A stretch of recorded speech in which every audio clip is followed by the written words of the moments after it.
হিসাবে আমরা করতে পারবো ইনশাআল্লাহ। সবাই শুধু একটা প্রচেষ্টা দরকার, একটু সহযোগিতা দরকার। আপনারা যদি সহযোগিতা করেন তাহলে সেটা আমাদের পক্ষে সম্ভব। আর যদি আমরা এই ঢাকা শহরকে অপরিচ্ছন্ন রাখি তাহলে আমরা রোগ ভোগে ভুগবো, সেটা থেকে আমরা বাঁচতে পারবো না। আগামী দিনে চিকনগুনিয়া ও ডেঙ্গুর হাত থেকে যদি বাঁচতে হয় এখন থেকে আমাদের প্রতিকার নিতে হবে। এখন থেকে বাড়িঘর আঙ্গিনা পরিষ্কার রাখতে হবে। আমাদের মাননীয় প্রধানমন্ত্রী তারেক রহমান চান ক্লিন সিটি গ্রিন সিটি। আমরা ক্লিন করতে চাই, পাশাপাশি আবার গাছপালা লাগাতে চাই যাতে গ্রিন সিটি হতে পারে। তাই আমি আর বক্তব্য দীর্ঘায়িত না করে সাংবাদিক ভাইদের মাধ্যমে আমি আবার ঢাকা নগরবাসীর দৃষ্টি আকর্ষণ করছি, সবার সহযোগিতা চাই। আপনারা আমাদের সমালোচনা করেন, পাশাপাশি আপনি নিজেও সংশোধন হন। কারণ আমি যদি সংশোধিত না হই, আমি পরিবর্তন না হলে ঢাকা শহর পরিবর্তন হবে না। তাই আসুন আমরা সবাই পরিবর্তিত হই, আমরা নিজেকে পরিবর্তন করি, তাহলে ঢাকা শহর পরিবর্তন হবে। এই আশা রেখে আপনাদের সবাইকে ধন্যবাদ দিয়ে এবং এই এলাকায় আজকে দেখলেন সেখানে আমরা নতুন করে একটা করলাম, পাশে টয়লেট বাথরুমের ব্যবস্থা করা হয়েছে।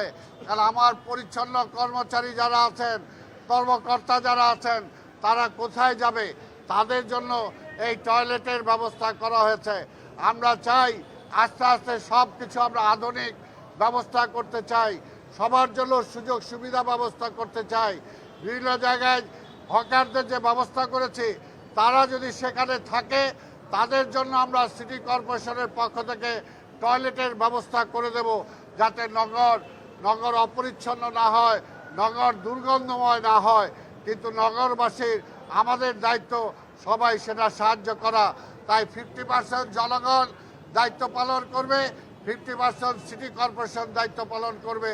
তাহলে 100% এই ঢাকা মহানগরীকে জনগণের উপযোগী আমরা করতে পারবো। এই ব্যাপারে আমি বারবার বলেছি আমাদের নজরদারি থাকবে, কিন্তু সবচেয়ে বড় নজর রাখার দায়িত্ব কিন্তু সাংবাদিক ভাই বোনদের। সাংবাদিকরা যদি পত্রিকায় একটা আর্টিকেল লিখে বা একটা সংবাদ পরিবেশন করে, সেটা সবার দৃষ্টিতে চলে যায়।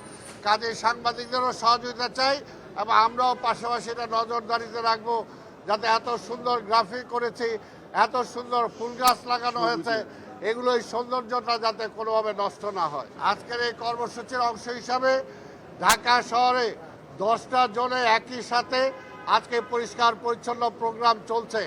এখন এইটার এক্সটেনশন হিসাবে বেলি রোডে সেখানে এই পরিচ্ছন্ন কর্মসূচি সেখানে এখন অনুষ্ঠিত হবে। সাংবাদিক ভাইদের দৃষ্টি আকর্ষণ করব, যদি আপনারা সেখানেও কষ্ট করে একটু আসেন, আপনাদের সহযোগিতা আমরা সবসময় চাই। আপনারা সংবাদটা পরিবেশন করলে সবার চোখে আসে, সবাই অনেক সচেতন হয়। আজকে দেখেন, আমি মনে করি ঢাকা নগরবাসী অনেক সচেতন হয়েছে আপনাদের সংবাদ পরিবেশনার কারণে। কাজে ভবিষ্যতেও আপনারা এই দায়িত্বটা পালন করবেন, আমরাও আপনাদের সাথে আছি।